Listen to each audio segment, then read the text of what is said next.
Welcome, guys. Jacob, can you hear me? I can hear you. Okay. We had a little bit of technical difficulties, got off to a late start. We'll try not making that a thing. It This is not the happens. norm. Man, but it took us a little while to get here, Jacob. But how's your Friday going? It's going great. It's been a busy day. We got our after school program running, so we got students here. They're currently finishing up the day on their last hour of the day, and they're going through their activities. So it's a lot of fun to be back here on the campus, having fun. During our virtual program and having our after school program running at the same time. Yeah, for sure. If you're watching this and you're interested in attending our after school, make sure to contact us. It's Connect free. with us. It is free. Find a way to get here. We'll love to see you guys here. Anyways, let's hop on to this week in sports. So right now we have the World Series going on. We have a baseball game being played right now. I'll check the score to get a score update, but the series is tied at 1-1. Dodgers won the first game with the Rays battling back to win the second game. I love baseball. I'm pumped. It's been a good World Series so far. And I'm actually incorrect. The game today doesn't start for another hour, so I will not be giving you a score update. But game 3 today between the Rays and the Dodgers. The Dodgers have Walker Buehler pitching. I believe the Rays have Charlie Morton. So they both have studs pitching, both really good pitchers. I'm going to give the upper hand to the Rays today with Charlie Morton. I think the dude's been an absolute beast. Anything to say, Jacob? I'm just excited for the World Series to go underway. It's about time that we're finally here. With the pandemic putting a postponement on a whole lot of things, and it's going to be interesting to see I'm really interested to see how sports and leagues are going to transition going into next season. So Yeah, for sure. traditionally, or typically, I should say, basketball season will be getting ready to start very soon, and we just ended it. Yeah. So it's gonna be interesting to see how things play out moving forward right now. Baseball was lucky in that sense where their season wasn't really thrown off much. I mean, right now it's about where World Series would normally be. They just played like about 100 less regular season games, so that definitely threw it off. Then I guess we can move on over to football unless you have something else to say. No, I do not at the moment. I'm glad that the Astros didn't make it. Oh, yeah. I'll throw that out there. I must say, I feel a little guilty for admitting this, but I kind of wanted to see an Astros-Dodgers World Series once the Dodgers were going to make it. And you want to know why? Because the Astros, the year they cheated, guess who they beat in the World Series? I know. The Dodgers, dude. So imagine the passion that would have been in that series. It would have been such a World Series. I didn't want to see the Dodgers make it, but once it started to look like the Dodgers was making it, I low-key wanted to see a Dodgers-Astros World Series. Oh, man, the little rubber piece fell off my glasses. What did you say? What's your prediction for tonight's game? I kind of gave it already, but I think the Rays will take the Dodgers. I think it comes down to pitching, and I think Charlie Morton's a much better pitcher than Walker Buehler. Charlie Morton's probably the Rays' best pitcher going tonight. So I like the Rays' chances. I'll always bet on the better pitcher. So smart move. I want to talk about our predictions last week, Week 6 predictions. I came in at a solid 10-4, while Jacob came in at a solid 7-7. Oh man, the worst record either of us have had on one single week on the season now belongs to Jacob. And I've done so well the last 2 weeks, I tied it up after my really bad start. So through 4 weeks of our guesses, we are dead even tied. How does that make you feel? Yeah, I'm not too happy about it. You guys started to mount your happy comeback. about it at all. There were some teams who let me down this week. Let me tell you, including the Carolina Panthers. Yeah, they really let me down. What happened? But, before we jump too much into football, baseball's coming to a close very soon. We got a lot of football coming up. Basketball just ended. So I want to touch just really quickly on NBA before we move on and move kind of past it, like if it never happened. But because I kind of wish it didn't, since the Lakers won, go Warriors. But the 2020 NBA draft is coming up. Yeah. We kind of talked about it last week. November 18th. there's a whole lot of speculations, a whole lot of rumors about, what's going to happen with the first overall pick, or what's going to happen with the second pick in the Warriors. Are they going to trade it? Are they going to get Giannis? So there's a whole lot of it's rumors. At this point, it's rumors. Nobody knows what's fact or what's fiction or what's really going to happen. But have you been hearing about any of these rumors? And then what do you think about the possibility of the Warriors trading away their number 2 pick for either, another name was Bradley Beal or Giannis? I mean, so I don't follow basketball as closely as you. I do enjoy basketball. And I understand the aspect of basketball is not like football. Like football, you're not really going to trade your top pick and get a player that will make that big of an impact. Like a lot of football teams rather just draft the player because it's cheaper and they got budget constraints and blah, blah, blah. So in NFL, I feel like you see these picks being worth a lot more than they are in the NBA, at least. Oh, yeah. And for the NBA, I mean, it depends what the Warriors want, man. Like if they go after, I don't think Bradley Beal is necessarily the type of player that fits their squad. Just with how the Warriors are built and Bradley Beal's play style, like they're either playing small, like really small at all times, or they're going to be having a really good player come off the bench. And I know Bradley Beal can score, and you always can have, you can't have enough scorers. But if I'm the Warriors, I kind of want to take the chance on the younger player, try to develop someone. I mean, the Warriors have proved they're really good at developing talent by like the core they've built. So it's kind of like a trust your process. But I mean, if you can acquire a Giannis type of guy, you can't say no to that. I mean, like Giannis is a special talent. He's made. For instance, Andrew Wiggins would be gone. We lose not only that pick, that first round pick, but we lose the second overall pick, but we lose another pick on top of that, which and I wouldn't be surprised if there's you have to pay him considerations even involved in that. So it's going to be interesting. It's going to be, it's not going to be cheap to bring over Giannis. And, I don't necessarily think the Warriors need it. Would it be? I would draft a pick. I think so. I think it would be fun to watch.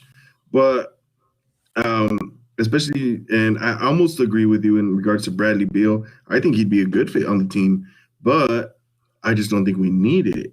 I think Andrew Wiggins is shown, and I think one of the things that was a concern about in the beginning was his ability to play defense, but he's shown that he's willing to step it up defensively, and he's gotten better progressively over time. So I'm interested to see what they do, because they were talking about getting Wiseman, which is that center that's coming out into the draft, and maybe he'd be a great fit because we need a really good center. One thing I think is really interesting, I just want to, it's a point you kind of said earlier about Andrew Wiggins.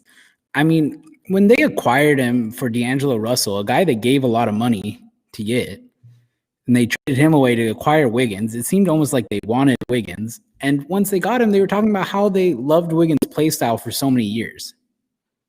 So yes, we saw Wiggins struggle in Minnesota, but he was expected to be like an alpha, the lead guy in Minnesota, and that's just never really the player he was. But now coming into the Warriors, I think Wiggins can play his role, and I think he can excel really well at his role. I think if he's able to focus on a defender where he may not have to guard the best guy because you have Draymond Green or you have other guys, where he can focus on doing his role, focus on hitting shots when he needs to rather than scoring at will, because he doesn't need to do that on a Warriors team. I think Wiggins can be a really good fit, and I think a lot of people are undervaluing his fit with the team. I agree. So because of that, I think the Warriors are better off taking that risk and drafting someone and hoping they can develop him. I mean, of course, you don't say no to Giannis, but you get Giannis, you're losing that pick. You're losing Wiggins. You're losing another pick. And then it's a one-year deal, and you got to extend him afterwards. Yep. Well, they say that LaMelo Ball and Wiseman are one-of-a-kind talent coming into this draft. So it'd be interesting to see. And I know we don't need another guard, but LaMelo's big enough player to kind of play almost any position, Yeah, no, for sure. I think it'll be a good person to bring in and, have some depth and strengthen, our lineup, hopefully. It'd be interesting to see what happens. I know a lot of people don't want to go that way because, how his father was with Lonzo in LA, but I don't think that's going to happen, moving forward. I think they're finally kind of, I think his dad, and, at least, is finally understanding he can't step too much in the way and ruin things for the team or for the player that is for his son. So it's going to be interesting seeing those teams, what each team decides to do with those players and their picks. So I'm really excited for that. But now I know we're moving heavy on to NFL because that's what's big right now. That's what's starting up. We're in the midst of fantasy football right now, so it's heavy. There's a lot of drama going on in the league right now. My Raiders. Oh man, tell us about your Raiders. So our right tackle Trent Brown is tested positive for COVID, along with our cornerback Damon Arnett. He's a rookie, but Arnett is on the IR, so that's not too big of a deal. But Trent Brown got tested positive for COVID, and the reason it's an issue, he was not wearing his tracking bracelet, so they do not know who he was in contact with and who's at high risk.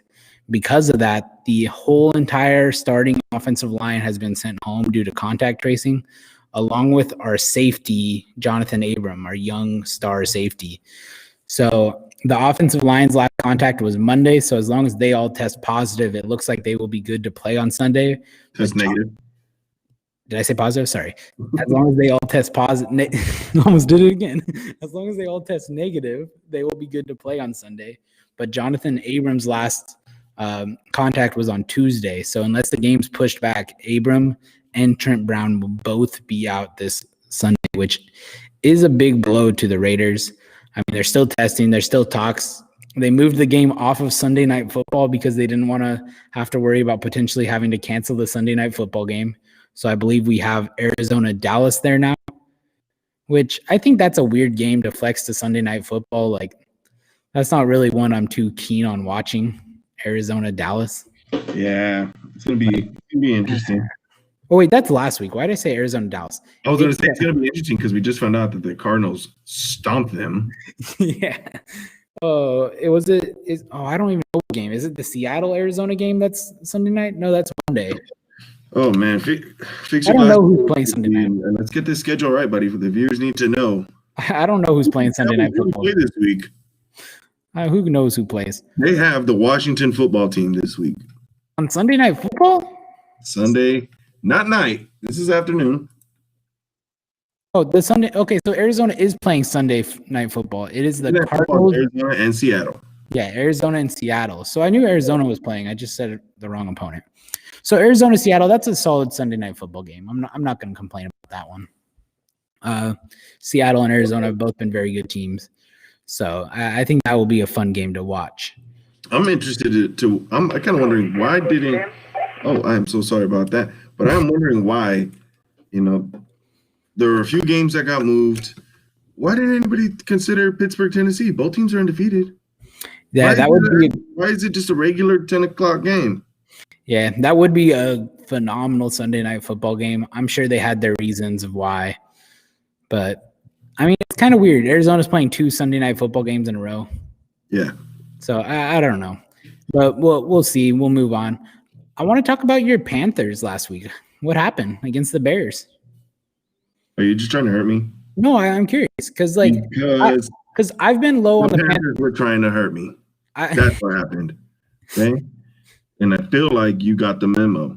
So, it was a tough outing.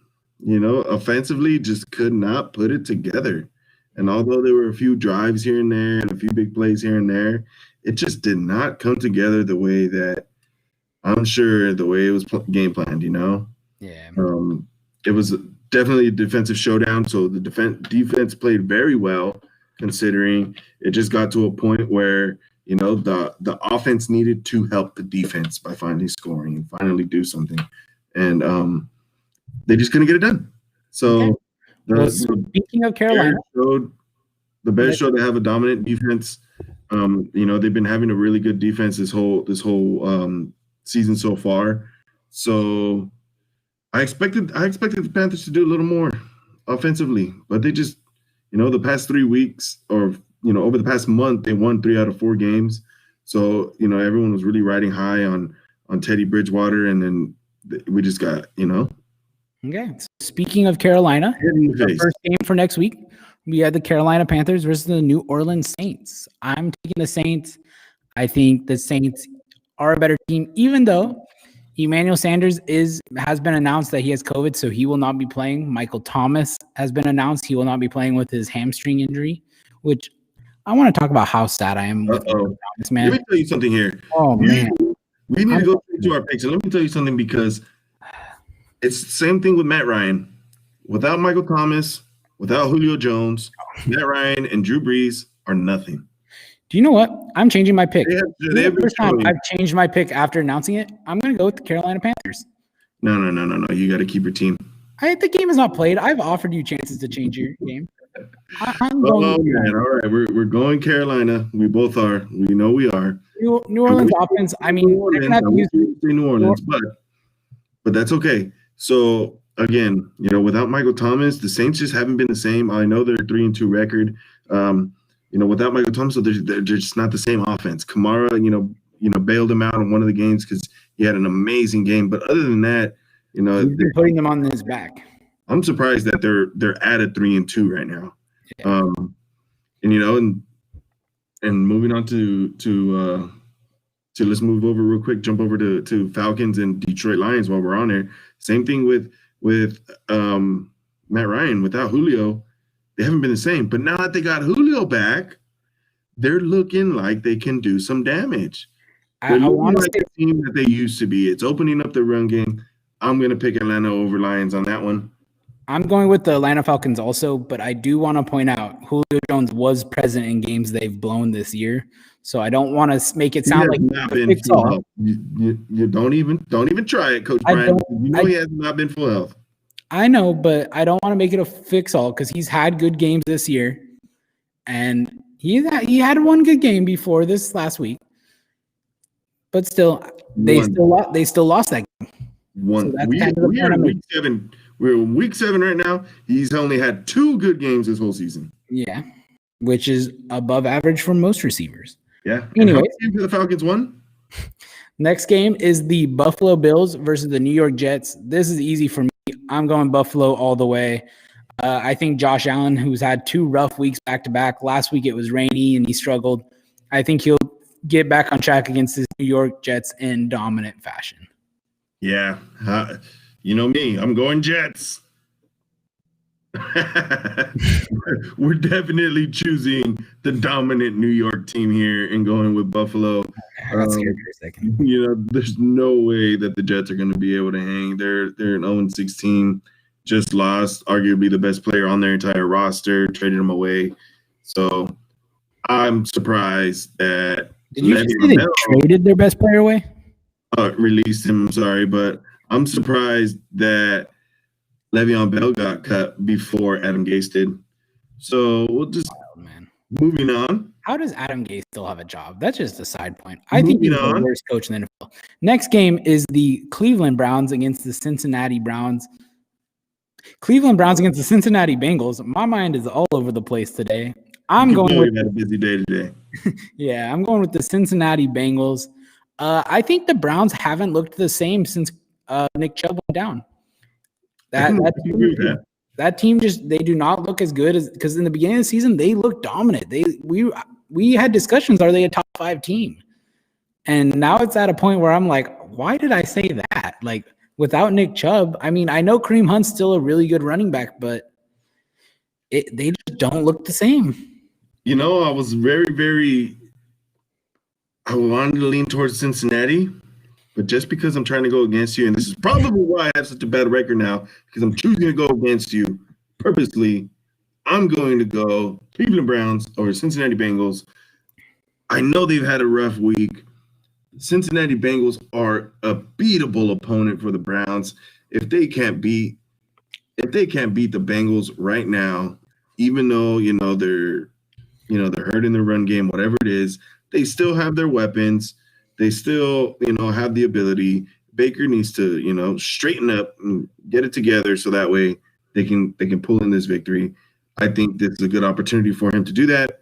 It might be a little bit of a shootout with Joe Burrow kind of, coming out. It's a good opportunity for Joe Burrow to go off too. So it's going to be interesting. It's going to be, this one thing I do want to mention, Joe Mixon is out for this game. So it's going to be a Giovanni Bernard game. They're not going to be able to run the ball as efficiently, which is part of the reason Cincinnati had a chance to beat Cleveland last time. I think Joe Burrow is going to drop like 350 yards, 3 touchdowns. That's my prediction. Locking it in. Predictions.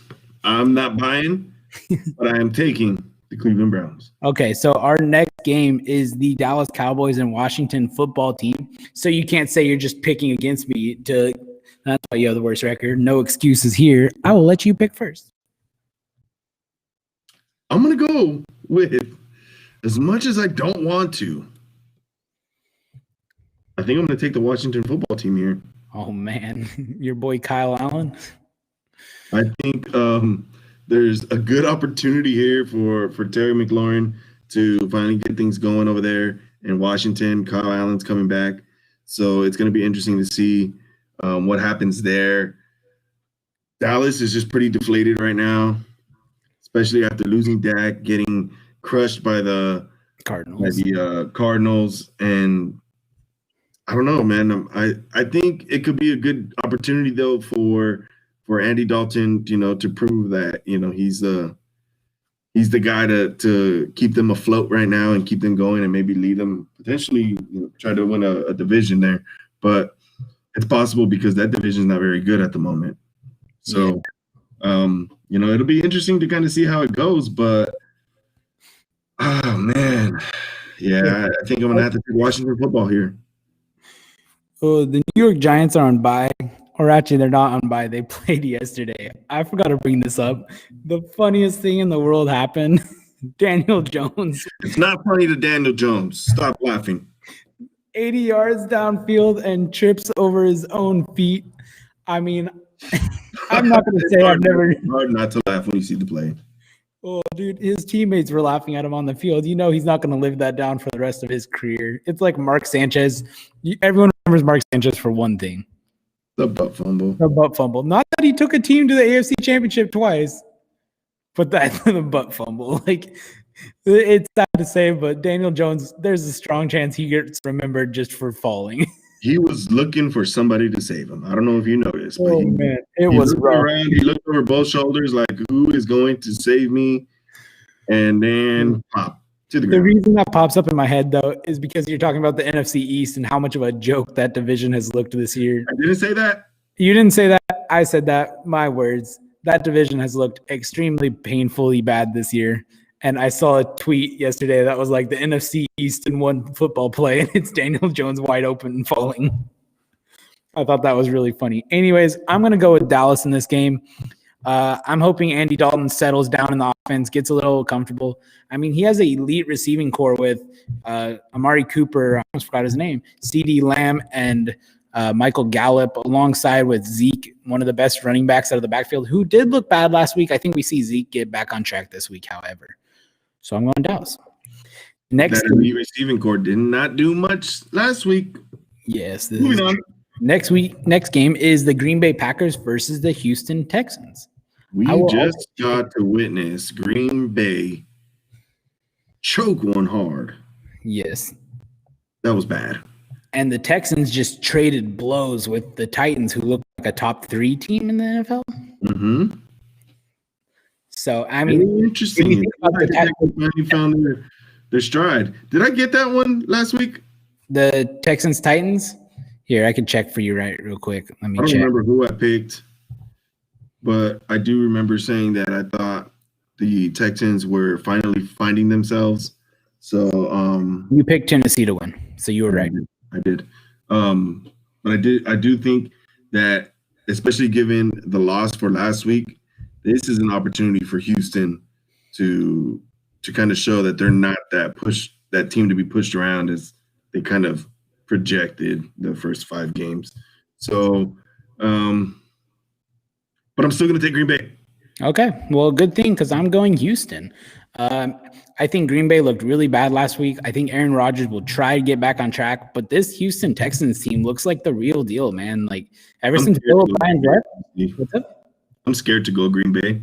Yeah, I mean, Bill O'Brien's left, this Houston Texans team has looked like a different team, man. Like, the Titans have a solid defense. Mike Vrabel, he's passionate. He's a defensive guy, and that's what he's proud of. He's proud of the Titans' defense, and the Texans were able to go downfield. Speaking of the Titans, our next game is the Pittsburgh Steelers versus the Tennessee Titans. Before we talk about this game, I want to. Did you hear about what Mike Vrabel did in that Titans-Texans game last week? No.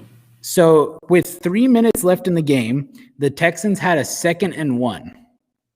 And Mike Vrabel purposefully, or there's no evidence, but it looks as if Mike Vrabel purposely sends a 12th man on the field for defense. You see the safety visually being confused, looking at Vrabel, and you see Vrabel kind of shake his head like, just go with it. Play goes, flag, 12 men on the field, right? Well, it gives the Texans a first down, but it was 2nd and 1. They were probably getting the first down anyways, right? But what it did is it stopped the clock. So instead of them running the clock down to 40 seconds, it ended up saving 40 seconds when they broke it down. So by Vrabel purposely sending the 12th man on the field, he saved 40 seconds, which gave his offense enough time to score after the Texans scored on that drive. Vrabel's a smart man. I mean, he comes for that Belichick type of thinking. That's a very like if I told you Bill Belichick did that, you probably wouldn't be surprised. Vrabel played under Bill Belichick for a lot of time, learned how to coach through that system. And I mean, it's something wild that you would never notice. I mean, if you're watching the game, the announcers actually talked about how Vrabel made a mental mistake when really he was just out thinking everybody watching. So I thought that was super crazy. I thought that was super crazy when I heard it. I was like, oh my gosh, like imagine thinking of that on the spot. Just like I'm purposely getting, because it's 2nd and 1, they're gonna get the first down.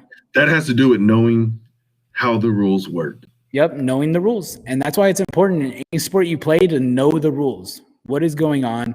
How can I use the rules to my advantage? So pay attention in golf class, kids, because there's always a golfer being delivered in that lesson. Yep.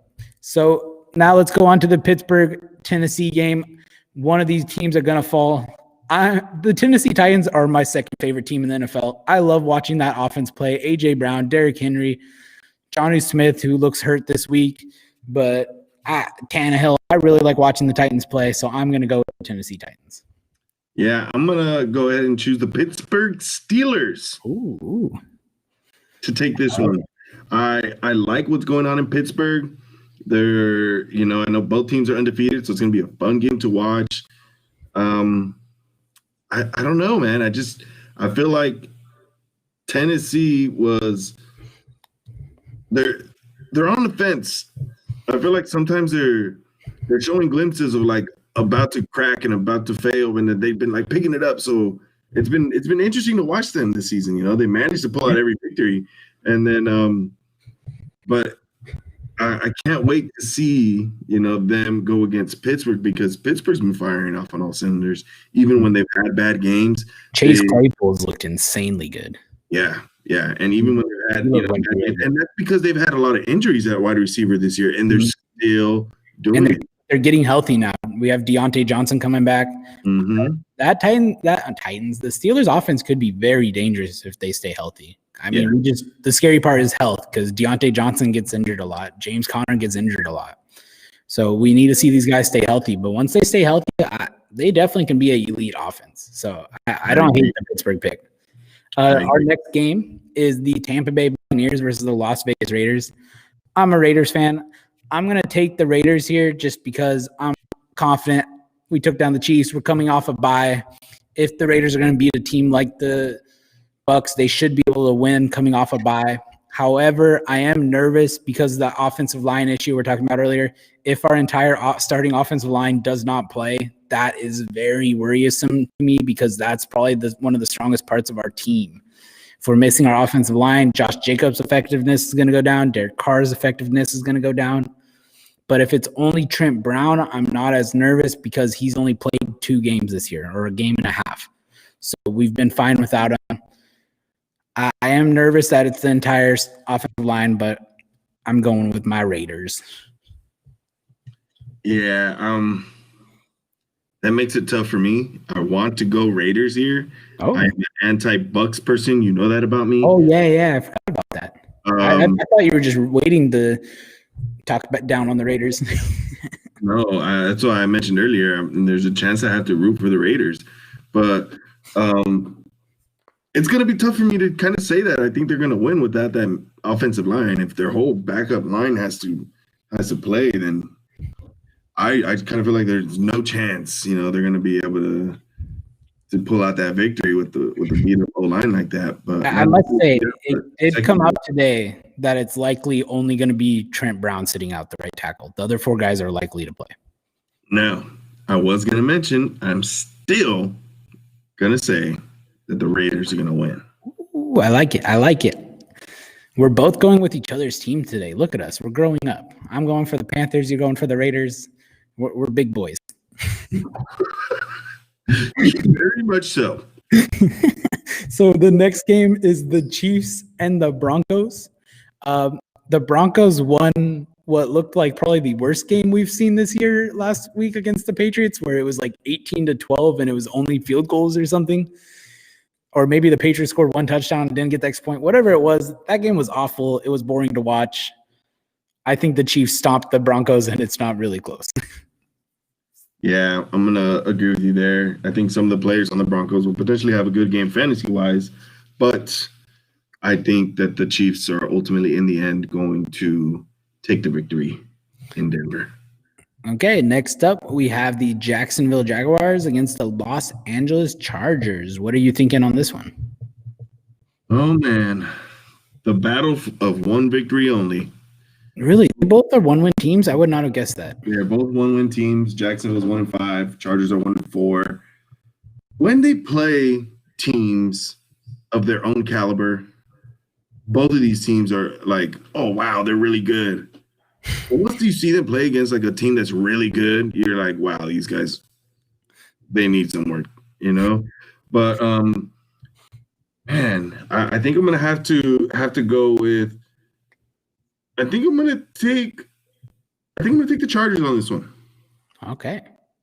I've been going with Jacksonville somewhat heavily. Because I do like what they kind of got going on with Robinson and Robinson, James. Other than that, not much is happening for them anymore. Chark was doing okay in the beginning. Minshew was like, it is a hit or miss. It's this. Minshew fantasy-wise has actually been pretty solid on the year. He's been all right. He hasn't been great. He hasn't been bad. He's been decent. He's been top 15. Here's the thing. Without Chark, they don't win games. Yeah, that's true. You know what I mean? Chark is healthy. And it's not even it's strange because he's not even like putting up the most of their production. A lot of the production is going through. He had 14 targets last week. DJ Chark had 14 targets last week. Yeah. So that's pretty wild to think about. They're definitely looking his way a lot. I'm going the Chargers here as well. I did not know Jacksonville only had 1 win. I was going to pick Jacksonville until you told me they had 1 win because I thought Jacksonville was just the better team. I thought their defense was better because the Chargers are hurt on defense. But if they're both 1-win teams, they've both been performing similar. I think with Herbert, with Mike Williams getting healthy, I think Williams and Keenan Allen becomes a dominant receiving duo. And I think Jackson, the running back, I don't think he's that much worse than Eckler. I really don't. That's why I'm picking the Chargers. Those are exact reasons why. That's why I'm going Chargers as well. The next game is the San Francisco Niners against the New England Patriots. I'm going to go the Niners here. The Patriots looked pathetic last week against the Broncos, like pathetic. And the Broncos are not a good team. They did not look pre-COVID Cam. That's for sure. So I'm going the Niners. I'm not confident in the Patriots right now. I mean, I don't know. I don't like the Niners right now either. I don't think they're good, but I'm putting them to beat the Patriots. I could be wrong. I hope I'm wrong. I'm starting Cam in the league, but we'll see.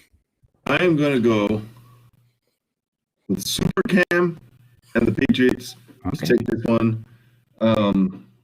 I think this is a good opportunity for them to turn it around, and it's gonna be interesting. They're gonna be at home.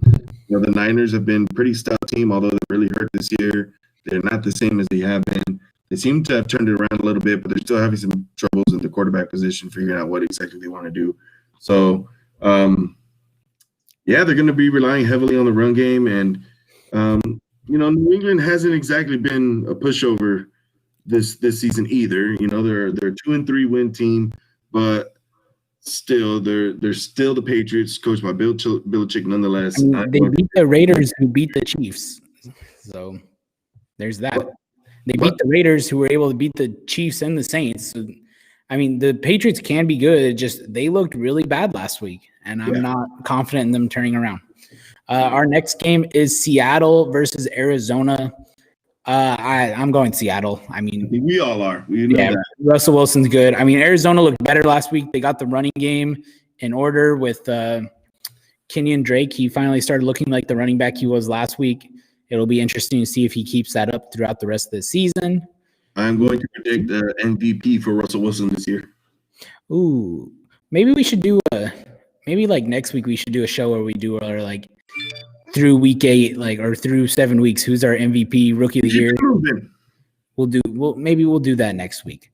Anyways, guys, that is all the games for this week. If you guys have any predictions, you can put them in the comments down below. Me and Jacob will read them. We're interested. See who you guys are picking. Let us know. Yeah, if you want to take part in our own league, pick them with us.